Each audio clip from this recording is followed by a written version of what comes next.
રવિવારના દિવસે આમ બરોબર રેડિયો ચાલુ કરી અને ઘડીક વાર સાંભળવા બેઠો ને એટલામાં મારી પત્ની મને કે શું સાંભળો છો છાના માના? મેં કીધું રેડિયાની અંદર મોદીના મનની વાત. મને કે એમ, મારા મનની વાત તો ક્યારેય સાંભળતા નથી. હું કહું એ પગલી, તું જે કે ને એ મનની વાત નહીં, તારા મનની ભડાઈ હોય છે, ભડાઈ. હા કીધું પત્ની, તું છાની માની આપણે ઘવાની રોટલી બનાય ને, અને ઈ પણ આમ ગોળ બનાવજી પાછી. એટલે મને કે રોટલી તમારે કટકા કરીને ખાવાની હોય તો ગોળ રોટલીઓ બનાવવાનું કઈને અમારી જિંદગી શકમ નરકમાં કરો નાખો છો. જેવી બને એવી ખાઈ લેવાની. ગોળ ને ગોળ તમારા મોઢાને થોડી ઘાલવાની હોય છે. ગોળ રોટલી બનાવજી. આવું ભળવું પડે બોલો. હમણાં એક જગ્યાએ છોકરીના લગ્ન ચાલુ હતા ને મહેંદી મૂકવાની રસમ ચાલુ હતી. એટલે છોકરીને મહેંદી મૂકવાની ચાલુ હતી ને છોકરીએ હથેળીમાં વચ્ચો વચ એના પતિનું નામ લખાયું. એટલે મેં કીધું કે વચ્ચો વચ પતિનું નામ લખાવાનું કારણ શું? મને કે આખી જિંદગી મારી મુઠ્ઠીમાં રહે ને મુઠ્ઠીમાં, એટલા માટે. હા તો હવે ખબર પડી, લગ્ન પહેલા જ મુઠ્ઠીમાં લઈ લેશ પછી બંદા કાબુમાં જ રહે ને. હા એક ભાઈ હમણાં કંટાળીને કોર્ટની અંદર તલાક લેવા માટે ગયા, છૂટા છેડા લેવા માટે. એટલે કોર્ટની અંદર જઈને, સાહેબ મારે મારી પત્ની જોડે છૂટા છેડા જોવે હો, મને છૂટા વાસણ મારે છે. બોલો સાહેબ કે મારે છે કે મારતી હતી? કે સાહેબ 5 વર્ષથી મારે છે. સાહેબ કે તો હવે 5 વર્ષથી હવે ચમ છૂટા છેડા તારે જોવે છે? બોલ. સાહેબ કે પેલા ભાઈ કે સાહેબ પેલા તો નિશાનો આડાળું જાતું, 5 વર્ષથી નિશાનો પાકું બની ગયું છે. હવે તો જાં ધારીને છોડે ને અહીંયા ભોહાકો થાય છે. આવડા આવડા ઢેમણા થાય છે. આવડા આવડા કપાળે હોજા તો જુઓ.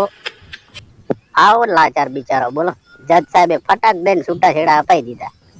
એક મહિલા એના પતિને કે હું ગોડી હતી તે તમારી સાથે આટલા વર્ષો કાઢી નાખ્યા. એનો ધણી કે તો તું થોડું મારું તો વિચાર, મેં આટલા વર્ષો એક ગોડી હારે કેવી રીતે કાઢ્યા હશે? વિચાર વિચાર ગોડી. પણ મિત્રો, પ્રેમથી રહે ને એને પત્ની કહેવાય, અને વટથી રહે ને વટથી એને વાઈફ કહેવાય, વાઈફ. અને સવારથી લઈને હોજ સુધી જે બબાલ કરે ને એને બાયડી કહેવાય, બાયડી. હા એક ભાઈની પત્ની કે અલ્યા હોભળો છો, આ આપણી હોમેના ઘરની અંદર જુઓ તમે, પેલા બંને જણા ક્યારના અંદર ઘરની અંદર ઝઘડી રહ્યા છે. તમે જાજો ત્યાં આગળ ફટાફટ. તો આ બાયડીનો પતિ શું બોલ્યો ખબર? ગોડી, હું ત્યાં આગળ 1 થી 2 વાર ગયો હતો ને, એ ઝઘડો એનો હેડેરો છે. સમજી ગયો. હા એક છોકરાની માં કે મારો દીકરો છેલ્લા 2 મહિનાથી વોટ્સઅપ ના લીધે સ્કૂલની અંદર જઈ શકતો નથી. એની બેનપણી કે કેમ? અરે 2 મહિના પહેલા મારો દીકરો ભૂલો પડ્યો તો અમે વોટ્સઅપ ની અંદર એનો ફોટો મૂક્યો અને ખોવાયાની વિગતો બધી લખી, અને એક ભાઈ 2 દિવસ પછી મારા ઘરે આવીને મૂકી ગયા મારા દીકરાને. તો પેલી કે હા તો વળી હવે શું છે? અરે પણ શું, એ મેસેજ અત્યારે વોટ્સઅપ ની અંદર એટલો બધો ફરી રહ્યો છે ને, જેવો મારો છોકરો ઘરેથી નિહાળ જવા નીકળે અને કોક નું કોક આવીને મૂકી જાય. શું કરવું, મારા છોકરાનું ભણતર બગડવાનું છે. આ મુકા ભાઈના અનંત અંબાણી ભાઈએ લગ્ન કર્યા અને મારું ઓળશું રિચાર્જ 350 પહોંચી ગયો. પણ ગભરામણ તો એ વાતની થાય છે કે જયારે છોકરા થાય છે, છોકરા પેદા થાય છે તો રિચાર્જ જેટલે પહોંચશે, અત્યારથી ગભરામણ થાય છે. મિત્રો, કોઈ પણ નટ બોલ્ટ કે નળ ફિટ કરવો હોય એના માટે વાંદરી ફોનું આવે જ છે. હમણાં મારા ઘરે હું નળ ફિટ કરતો હતો, રિપેરિંગ કરતો હતો, એટલે પત્ની જોડે પાનું માંગ્યું કે વાંદરી પાનું આપજી. તમે જુઓ તો મને કે તું મોદરો, તમારું ખાનદાન મોદરું, આવું બોલવા માંડી. બોલો હવે આનું શું કરવું મારે?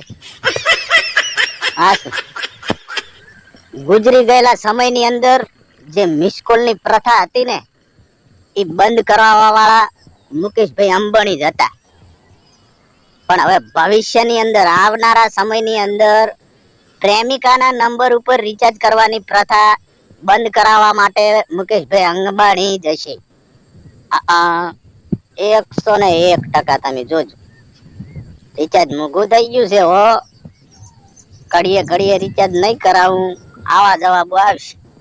હા તો મિત્રો, આનંદ થયો હોય, મોજ આવી હોય વિડિયાની અંદર, આ તમારા દેશી ગુજ્જુના વિડિયાની અંદર દેશી જોક્સો સાંભળવાની મજા આવી હોય, જોક્સો ગમ્યા હોય, દેશી બેકગ્રાઉન્ડ, આપણે દેશી ભાષામાં જ બધું બોલવાનું અને દેશી ભાષાના જોક્સ જ સંભળાવવાના, જેથી તમને વધારે આનંદ મળે, વધારે મજા આવે.